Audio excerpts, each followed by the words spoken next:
when your kid is hurting and there's nothing you can do about it.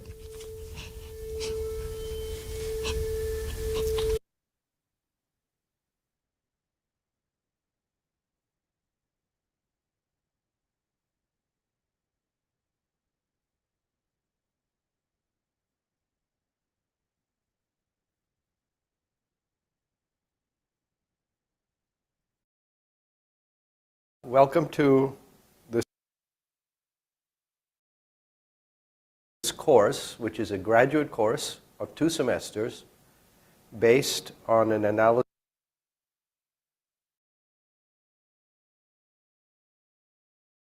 of capitalism, which comes from my book called Capitalism, Competition, Conflict and Crises, from Oxford University Press, 2016. I've been working on this book for 15 years, and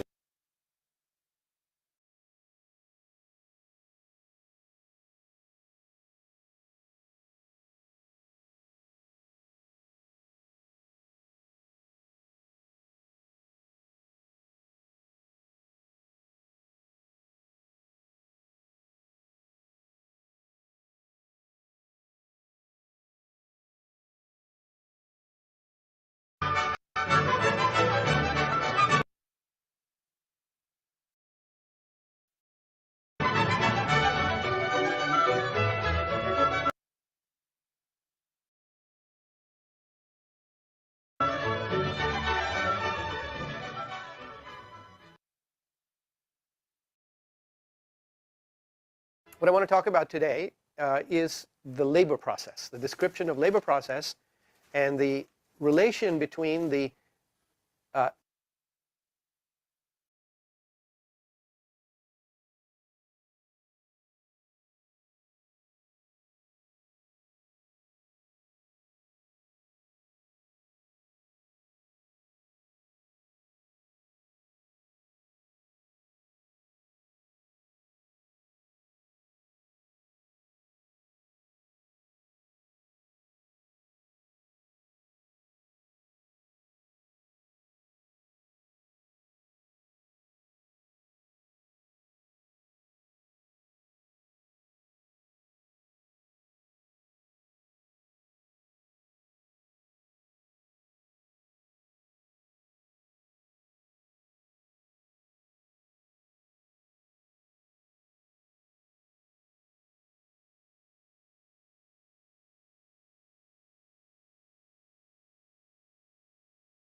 It's a course on economic analysis.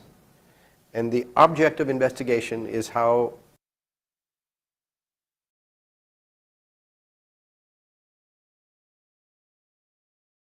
capitalism functions, especially in the advanced world. And we're going to look at both theory and empirical evidence. The theoretical approach of the course is rooted in the classical economists, Smith, Ricardo, and Marx, and Keynes and Kalecki for the analysis of macrodynamics. You will see that the purpose of this course is to try to present an alternative to standard economics, which involves the theory of perfect competition, rational choice, rational expectations, and all of those things that go in that, and also an alternative to heterodox economics, which is typically based on imperfect competition, bounded rationality, asymmetric information. This course is different because it tries to show that you can develop a systematic, unitary framework for analyzing microeconomics and macroeconomics, for analyzing theoretical issues of relative prices and growth and distribution without any reference whatsoever to standard economics or imperfect versions of standard economics.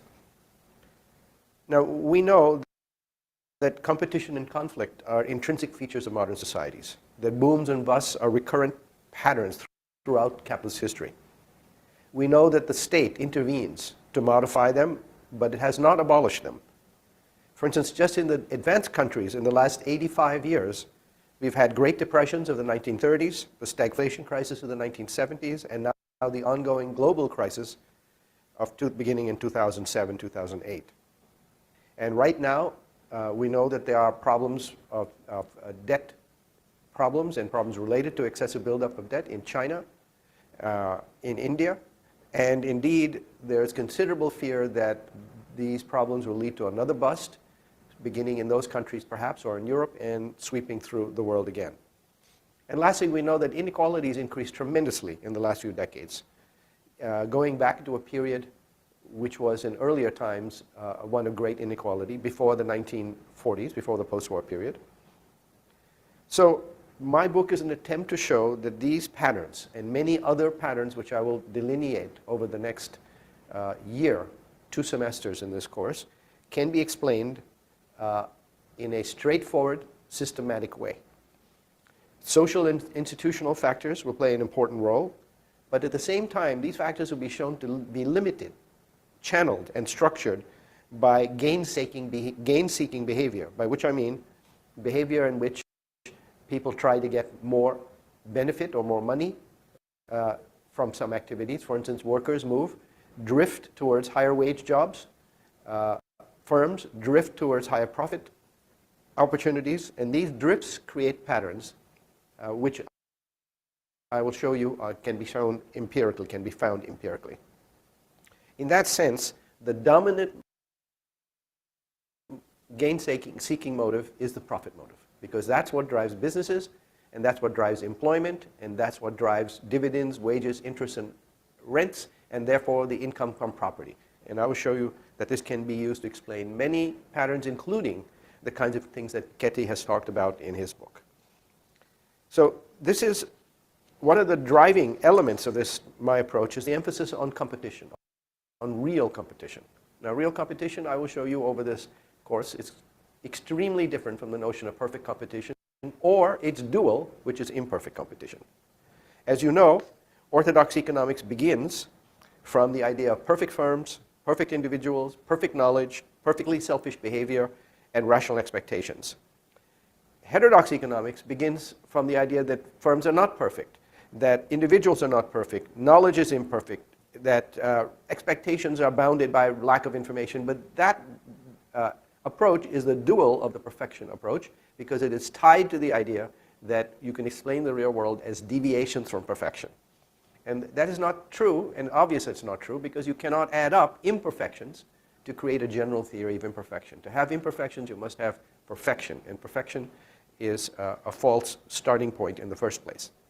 The approach which I develop in this book does not proceed in the matter of perfect or imperfect competition. Rather, I develop a framework based on real behavior and real competition to explain the empirical patterns of demand and supply, including downward sloping demand curves, consumption functions, elasticities of demand for necessary and luxury goods, income elasticities, and a variety of other things without any reference to utility or utility maximizing or optimality or any of the standard tools of microeconomics. I also develop a framework in which you can explain the relationship between wages and profits. You can explain technical change. You can explain the relative prices of goods and services empirically and theoretically. And we do a lot of work in the course and a lot of material in the book showing the actual movements of relative prices.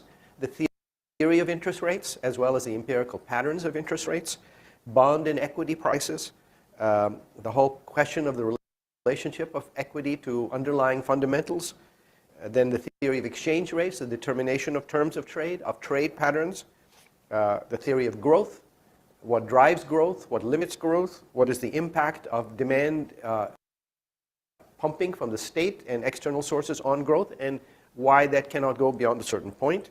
The theory of unemployment, where unemployment comes from, the idea of a normal rate of unemployment, which is quite different from the Friedmanite natural rate, because the normal rate comes out of competition itself, and the theory of inflation, and then ultimately putting this all together into a theory of crises, including the current crisis as well as the recurrence of crises over long periods of time, which we'll show can be explained empirically. So it is quite interesting to think that since the crisis of 2007, the demand for a different type of framework has grown and grown dramatically. Everywhere, students and faculty and business people and journalists are looking for an alternate explanation. But you cannot derive an alternate explanation by going back to the original foundations and just twisting and bending them to fit the facts, because I would argue that the original foundations of neoclassical theory are completely inadequate and, in fact, false from the beginning. Here is a recent editorial from the Financial Times in 2014, September 25th, 2014, and I quote, "The typical economics course starts with a study of how rational agents interact in frictionless markets, producing an outcome that is best for everyone. Only later does it cover those wrinkles and perversities that characterize real economic behavior, such as anti-competitive practices or unstable financial markets. As students advance, there's a growing bias towards mathematical elegance.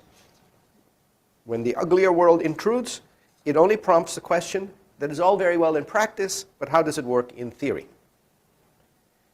The editorial goes on to say, I quote, "The steps needed to bring economic teaching into the real world do not require the invention of anything new or exotic. The curriculum should embrace economic history and pay more attention to unorthodox thinkers such as Joseph Schumpeter, Friedrich Hayek, and yes, even Karl Marx. Faculties need to restore links with other fields, such as psychology and anthropology, whose insight can explain phenomena that economics cannot. And economics professors should make the study of how people act the starting point of their courses, not an afterthought." Well, my book is aimed in that general direction. This is a quote I just gave you from the Financial Times, so it's not exactly coming out of the left, and it speaks to the need to an alternate framework. The framework I developed is in fact not new and not exotic. It can be found in the classical economists and Keynes and Marx, but what I do is put that together in a unified way so that you can see that it goes systematically from micro to macro and all the steps in between.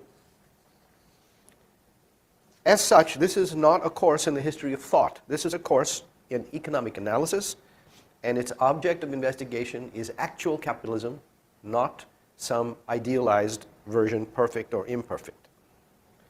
Now, the first step in this direction, which is what today's lecture is about, is to look at the actual patterns of capitalist economies so that we understand what it is that we're trying to explain. And then the rest of the course will show you how these and many, many other patterns, which are developed in the book and empirically at great length also, can be explained from a simple, unified framework. Before we move on to the question of the actual patterns, it's useful to take a look at the structure of the book so you can see where they fit in all of this. The book is divided into three parts: foundations of the analysis, real competition, and turbulent macrodynamics. In each case, theory is introduced, and then empirical evidence is looked at and the alternate theories of orthodox economics and heterodox economics, post-Keynesian and Keynesian economics most notably. But not only that, Austrian economics sometimes, institutional economics sometimes, is examined also theoretically and empirically. So the first part of the book, Foundations and Analysis, has a chapter, the introduction chapter, which is a statement of purpose, as I'm doing here, and then a summary of the details of each chapter in the book. The second one is turbulent trends and hidden structures, which we're going to talk about today a little bit. The third one is the issue of micro foundations, and to show that you can derive micro patterns, microeconomic patterns, without any reference to utility or profit maximizing, or even utility as a concept, and no reference to perfect competition and all of that standard framework. And then the implications of that for macro dynamics, for emergent properties, and for the structure of turbulent regulation, which is a concept I will talk about a little bit. The fourth chapter is about production and costs, cost curves, how they can be derived theoretically, how they look empirically, and they look very similar to what you derive theoretically, and how different that is from the standard U-shaped, smooth curve, which is often presented in textbooks, which doesn't ever exist anywhere. Then the fifth chapter is about the rise of money, beginning all the way from early societies to the present, and that chapter is really to show you the concept of money, the rise of money, the concept of price. Later on, in another chapter, in the theory of inflation, which is chapter 15, the modern theories of money will be included: Keynesian, post-Keynesian, modern monetary theory, quantity theory of money, and so on, will be discussed in more detail there. But this chapter is to help set up the concept of money and the idea of price. And then the sixth chapter is about the notion of capital as anything involved in the making of profit, the question of where profits come from, the two different sources of profit, profit on production and profit on exchange, which are well known to the classical economists. They were actually already posed by Stewart and very favorably commented on by Marx, that there are really two sources of profit, not one. And that is used to explain profit on production, but also profit on financial assets, profits on trade, all of the modern financial phenomena which we can then show and locate theoretically. Part two of the book is about about the theory of real competition. And the theory of real competition is counterposed to the theory of perfect competition. The real competition involves price-setting firms that compete with each other to get market share, that in a process which is closer, best described as a war, rather than the kind of ballet that is in the theory of perfect competition. Then you move on to the question of the debates between perfect and imperfect competition, including all the theoretical debates and also the empirical evidence on markups, on profit rate differentials, on pricing, and they are explained as a perfectly natural consequence of the theory of real competition, rather than saying that they are due to lack of perfect competition. Chapter 9 goes on to the question of the relationship between competition and inter-industrial prices. That is to say, the prices of commodities, the relative prices of commodities, if you look at them in concrete detail, as say input-output frameworks or by sector, you will see that they have patterns, and these patterns are exactly what you expect from the classical theory of competition. In fact, they go back to arguments in Smith and Ricardo and Marx about relative prices, and we find that they are empirically extremely powerfully supported. Chapter 10 takes on the issue of finance, the theory of the interest rate, the determination of the interest rate, the relation of the interest rate to the price level rather than the change of the price level, as in Fisher's theory of interest rates, the implications of that for the theory of bond prices, the equalization of profit rates between the equity market and the real sector, the corporate sector, which is shown to be not only theoretically but empirically true, and the implications of that for the trends of the stock market. By implication, and in fact a certain amount of attention is paid to Shiller's argument that the stock market is irrationally exuberant.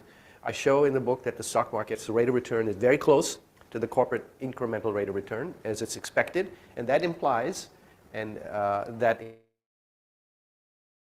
the stock market is strongly regulated by profitability rather than simply irrational exuberance. The last chapter in part 2 is about the application of the theory of competition to the theory of international trade, exchange rates, terms of trade, patterns of trade, persistent imbalances in trade between nations, capital flows. Again, that's derived theoretically, and you can see the actual empirical correlates of it in modern capitalist economies.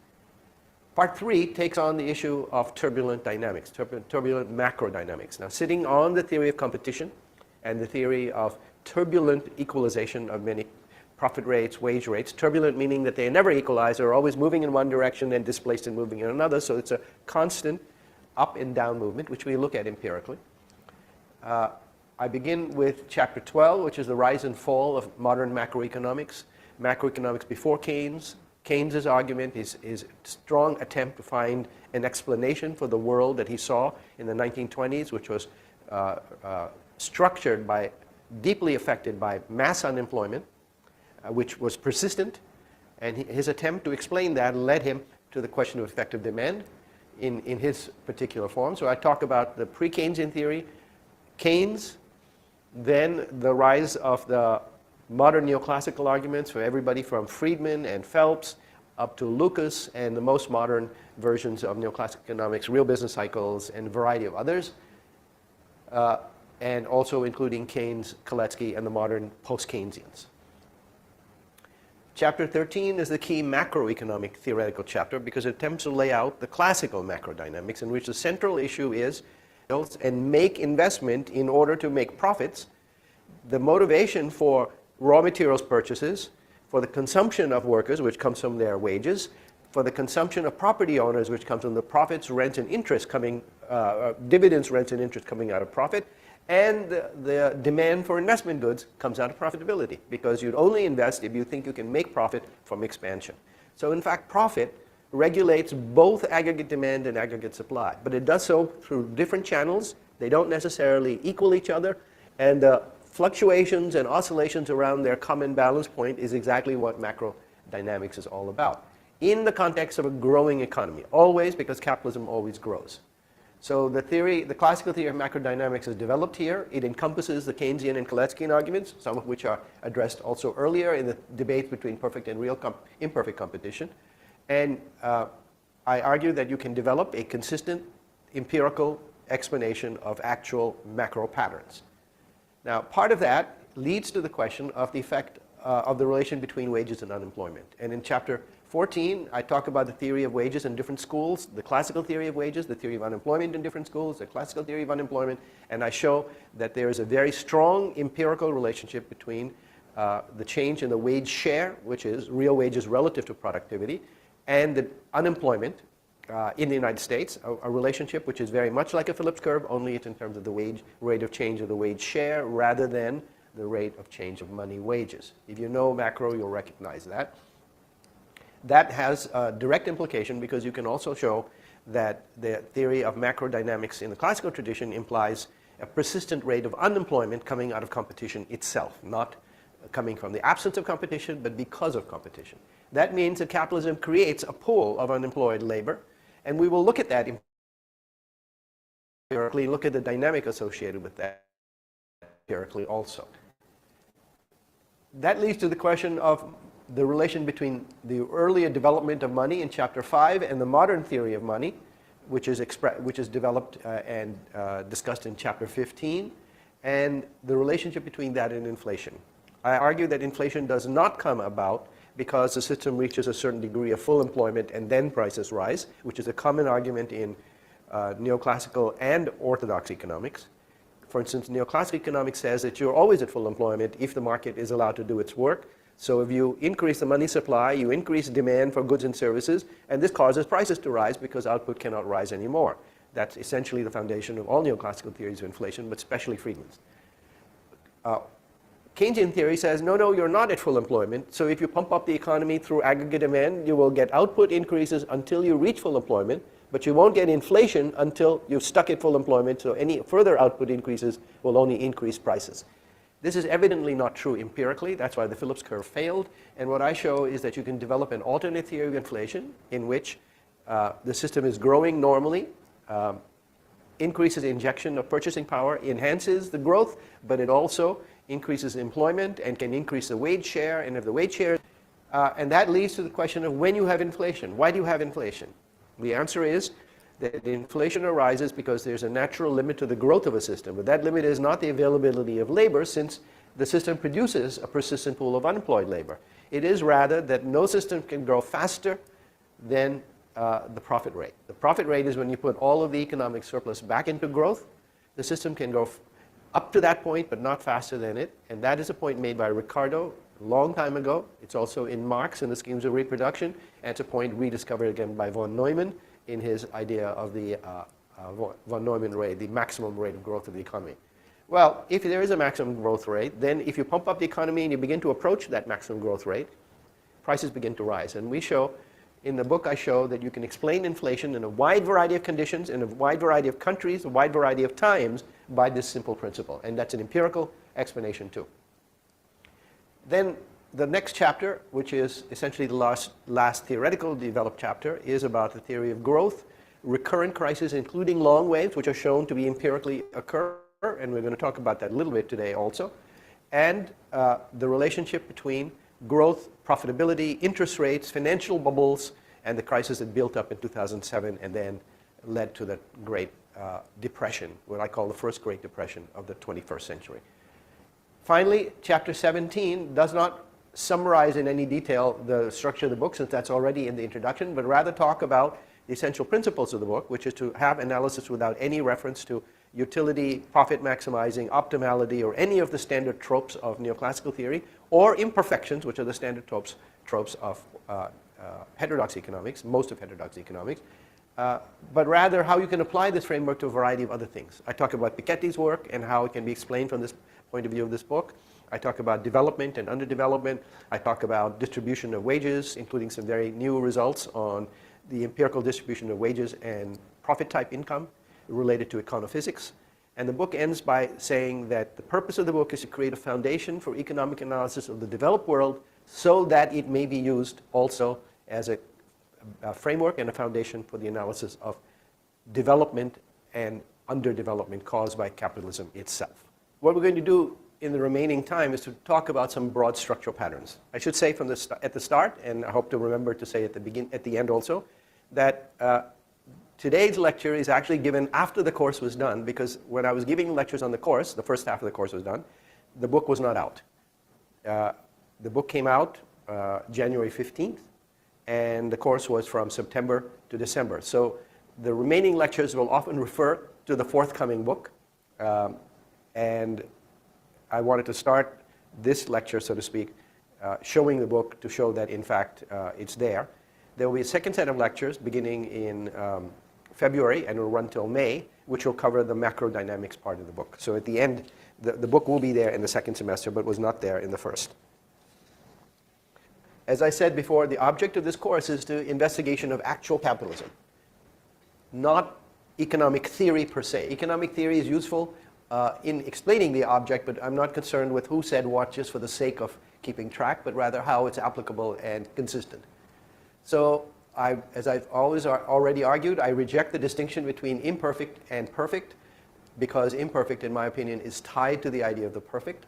And therefore, I reject the common methodology of modern neoclassical and post-Keynesian economics, though I would argue to my post-Keynesian friends that really the proper foundation for their concern, which is that firms behave in a way that is different from neoclassical economics, can be addressed by the theory of real competition. Price-setting behavior, cost-cutting behavior, firms trying to cut each other's throats, that's a natural consequence of real competition as war. So from that point of view, the perfect vision of capitalism, which dominates neoclassical theory, is not only not appropriate as a description of capitalism, it's not an ideal either. It's a meaningless statement because it's an attempt to clothe capitalism in an ideological representation of perfection. Actually, capitalism is structured by disorder, but disorder in which the disorder produces order. I'm going to make that clear as we go along what I mean by that. But a necessary consequence of this imbalance of capitalism is the idea of recurrence. For instance, if you have a boom typically picks up and goes way beyond the fundamental base of the boom. And as it does, it gets further and further away from the base, which is also growing between profitability and the actual output of the economy, as different firms all hope that they can cash in. And at some point, the gap between the foundations and the actual part of the economy becomes great enough that the opposite happens. Firms begin to realize it's not sustainable, they come down, and there, where the path would have been upward rising, now they go below it, and that may even bring the actual path down. So there's an interaction between the actual path and the fundamentals in which they move around each other, so that there is some broad balance, but the balance takes place by overshooting and undershooting, constant overshooting and undershooting. And that means that the order of the system is produced in and through disorder. Disorder and order are not opposites. They're two different aspects of the same mechanism, which I call turbulent regulation. And so therefore, cycles, waves, booms and busts in individual prices and macroeconomic phenomena are a necessary consequence of the fact that the system finds its balance by overshooting and undershooting. Let's see what that can mean. Here are some basic long-run patterns we're going to talk about now. This is the output of the United States from the Bureau of Economic Analysis. It's the industrial production index from 1860 to 2010. The first thing you notice about it is how capitalism is a growing system. Looking at this should make it clear that any analysis of capitalism must build into it from the start that it's growing. The notion of you begin with a static economy and introduce a little bit of change in order to become growth is completely inappropriate because the system is intrinsically growing. So you have to have a growth built into the analysis. The other thing you notice right away is that the system doesn't grow in a steady way. Look at all these fluctuations here. Here's a great fluctuation that comes about from the 1920s. This is 1930s. This is 1930 here. So this is 1929, and you see this big drop and then recovery. This is World War II, another fluctuation. You can see earlier ones in the 1870s. This is the Great Depression of the 1870s, which was much more serious in Europe than it was in the United States. And so you have a much bigger drop in Europe, but you can see it there. So what you can see is the system is growing, but it grows in a turbulent manner. And that is normal and natural. Look now at investment. And here you see investment is also growing, but notice that investment is even more turbulent than output because it is based on expectations of the long run, of the future, and therefore is rapidly revised in times of. Here's the 1848. This goes back earlier. I have an index going back to 1832 to 2010. So here's the 1840s, a very well-known period of great turbulence in the capitalist world, and much more severe in Europe than the United States. And here's the 1870s, late 1860s, 1870s, and then the crisis that begins, that characterizes 1870s to 1880s. Here's the 1929 crisis right here, and you can see it, and then the post-war period. So you can see that investment grows, but it is very volatile, more volatile than output. The third aspect, which is important, is that capitalism is a system that not only grows, but it grows per capita. And this is important because this is the great strength of the system, that it increases the average income per capita. It produces growth and employment, but also growth per person. And that means that on average, it produces richer people. Now, the inequality is a different story. It may be not equally distributed, maybe highly unequally distributed, but per capita, the system has a strong history of rising per capita income, despite events like the 1930s where that doesn't hold. This is again 1929, and you can see this great drop. Now, another way to look at the patterns, I mentioned that the system grows, but it has fluctuations, to take out the growth trend by some mechanism and look at the cycles. This is data based on a book by Leonard Ayres called Turning Points in Business Cycles. Wonderful book, Macmillan, New York.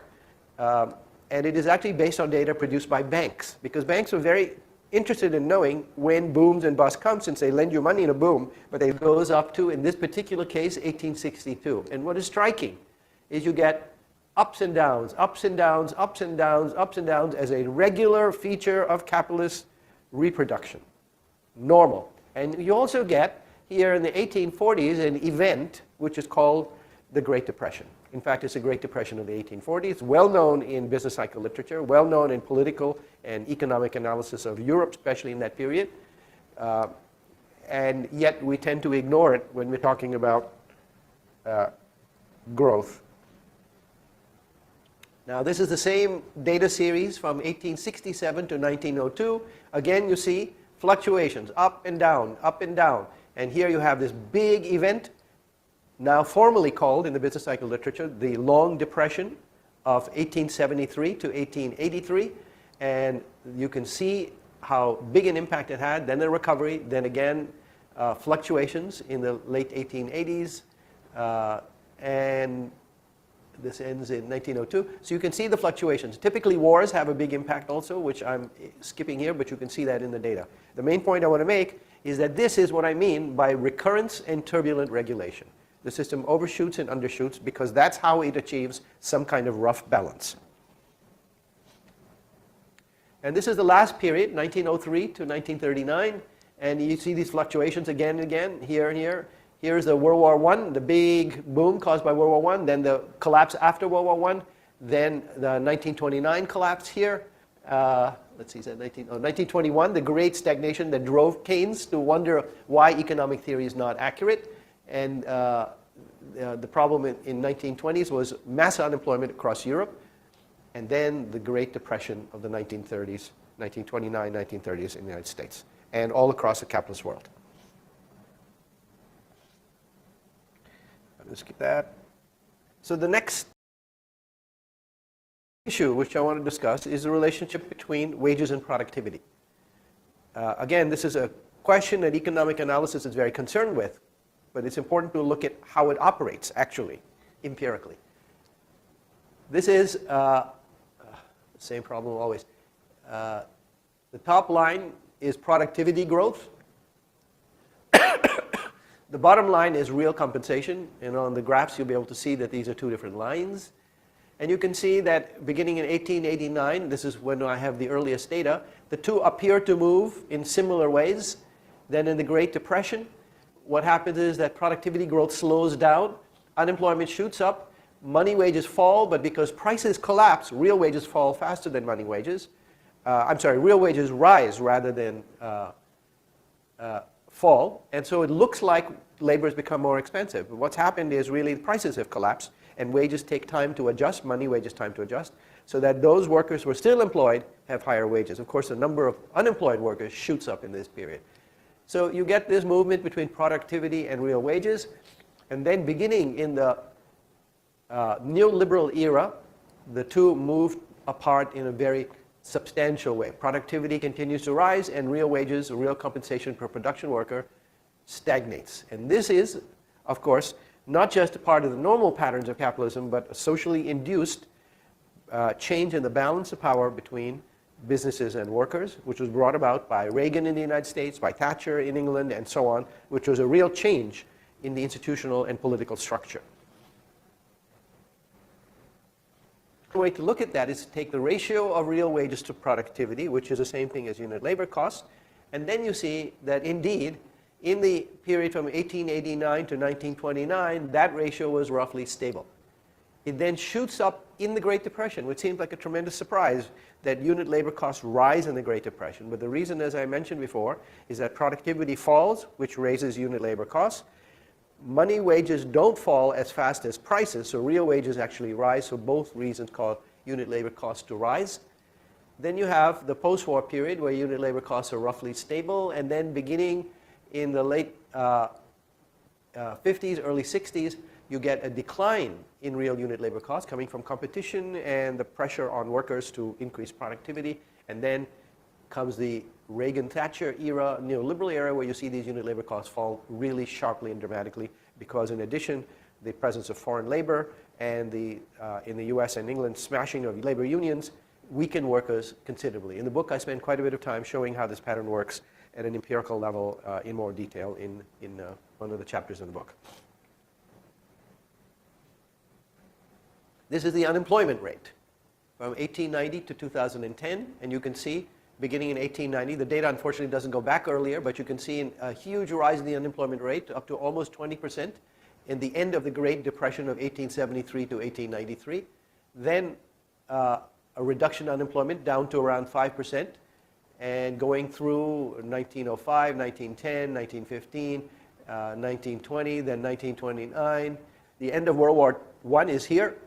And when World War I ends, there's a big jump in unemployment because the arms production slows down and the economy goes into a recession. And then recovers in the 1920s, at least in the United States, but not in England. And then comes the great rise in unemployment that comes from the Great Depression of 1929 to 1939. Then again, a very low level in World War II. brought down by World War II, and then a rise at the end of World War II, then the post-war period. This is a period called the Great Stagflation in 1969 to 1982, where unemployment rose and prices also rose. And that posed an insuperable problem for Keynesian theory and neoclassical theory, because in both theories, prices should only rise when unemployment is constant at a very low level. But here, unemployment is rising, and that should make prices fall, and yet prices were rising. And that was the thing that led Friedman to explain the problem through his natural rate of unemployment argument, which I point out is not, in fact, the argument that one can make for inflation consistently. And then beginning in the 1980s, the reduction in unemployment coming from Reagan and Thatcher policies, especially in the United States, and then the crisis beginning in 2007, which shoots it back up again. Question of wholesale prices and Kondratiev waves.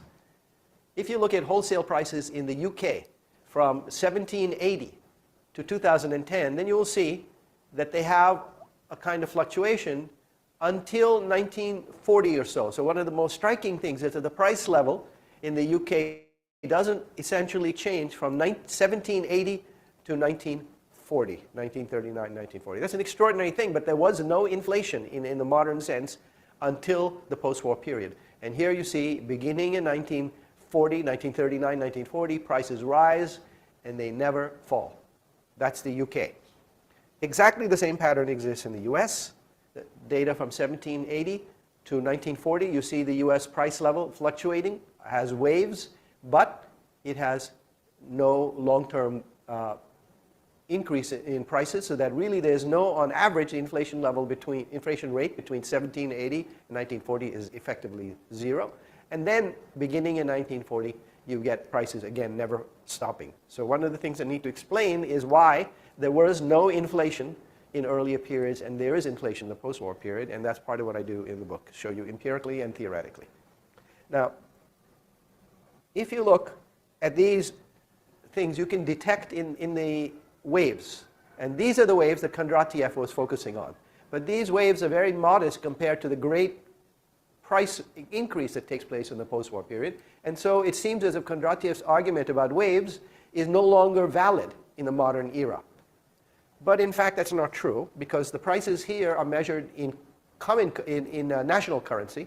If you take the same prices and you express them in gold, in both the UK and the US, then beginning in 1780, you can see clear waves of the sort that Kondratiev talked about, ignoring, say, booms from World War I and so on. You see these waves.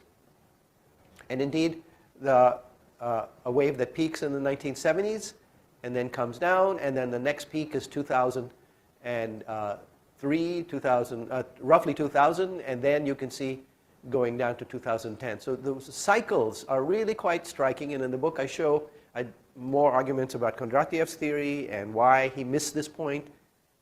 He could have easily made this point because his book had two kinds of data on prices in each country, in their national price level, and then prices in terms of gold, which was in the appendix to his book. But unfortunately, he only graphed the first set. So the first set then led to prices rising in the post-war period, and people stopped believing in Kondratiev's argument. Had he done it this way, his argument would still be widely accepted. Now, the last graph is a relationship between these cycles and depressions. The same data of prices expressed relative to gold, but you can see here, roughly in the middle of the downturn of the price level, same thing here, middle of the downturn of the price level. The Great Depression, again, comes after the peak, and the prices decline in that Great Depression of 1873 to 1893. The Great Depression of 1929, again, the peak comes before that, and on the downturn begins before the Depression hits. Again, a peak here before the Great Stagflation, and then the downturn comes just before the stagflation, and then the peak in the current period from 1940, 1980, rising up to around 2000 and beginning to turn down. And so, in fact, the current crisis is pretty much on schedule. It's on the down part of a long wave. And as I point out in the book, in my classes, I began around 2003 to extrapolate this data and say, when would the next crisis come? And just based on a simple extrapolation of these last two waves, smooth, you get a prediction, which I used to illustrate in my courses, and that's this one, taking the last two, beginning from 1890. You have, this is smooth data, smoothed by an HP filter. UK and the US, you can see these patterns, and you see that the great crash of 1929 comes roughly 9 years after the peak. Then again, smooth data and the great stagflation comes roughly 8 years after the peak. The peak is somewhere in 1968, 65, 67, somewhere around here. And the crisis begins in the 1970s, roughly 8 years. And then in 2000, the peak is roughly here and here in the UK and US separately. And the average of these upturns here, projected downward, gives you a prediction of where the curve would have gone. And the middle of that would be roughly 9 years, and I predicted the crisis would come in 2008 and 2009. Actually came a little bit earlier. But this is a very simple, basic technique, which is consistent with long waves, and it has a powerful implication. So this is a small part of what the book is about, these particular elements. But the main point I want to make is that these elements tell you that you can see that capitalism has structural patterns. It has turbulence, it has disorder, it has order produced by the disorder, through disorder. These patterns recur, and you see this recurrence here, but you see it in a variety of different phenomena, relative prices, interest rate movements, exchange rate movements, and so on, which are detailed in the book. And you can, I have yet not required any explanation of individual behavior per se, except that labor moves towards wages which are higher, capital moves towards profits which are higher, and a variety of other movements, prices which are lower, attract customers. So these basic drift diffusion processes can be used to explain the patterns that we see without any reference to any kind of ideal representation or hyper-rationality or anything of that sort. Now, the course is aimed at providing an alternate foundation, a foundation which is systematically different from orthodox and heterodox economics insofar as heterodox economics is post-Keynesian, based on imperfect. I argue in the book that Keynes and Kalecki are actually best situated on the foundation of the theory of real competition.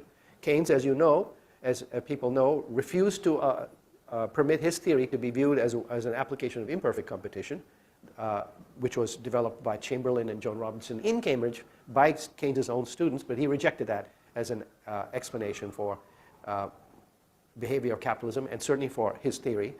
Kalecki's theory of effective demand was originally founded on the basis of what he called pure competition. So that shows that effective demand theory is perfectly consistent with competition. I argue in the book that you can develop from the macro dynamics of profit-driven demand and supply the patterns that we actually see, as well as the limits that we actually see from demand pumping and deficit spending, and that when you consider also that the question of Kalecki's pricing can be derived from the theory of real competition, we have no need to tie ourselves to the theory of perfect competition. As heterodox economists, we should be able to analyze capitalism as it proceeds, and I argue that the key factor there is a dominance of profitability and the persistence and powerful impact of real competition. So, to end, the lectures you're about to see in the tape are actually ones that took place before the book was out. So you'll see me refer many times, and students ask many times about something, and I'll say, well, it's in the book, which is not yet out. It is out now. If you are interested in the book, it can be bought easily online through the brochure listed at the beginning of these lectures, if you buy it from Oxford University Press, or directly through your bookseller. I hope you find these lectures interesting, and we look forward to your comments and feedback. Thank you.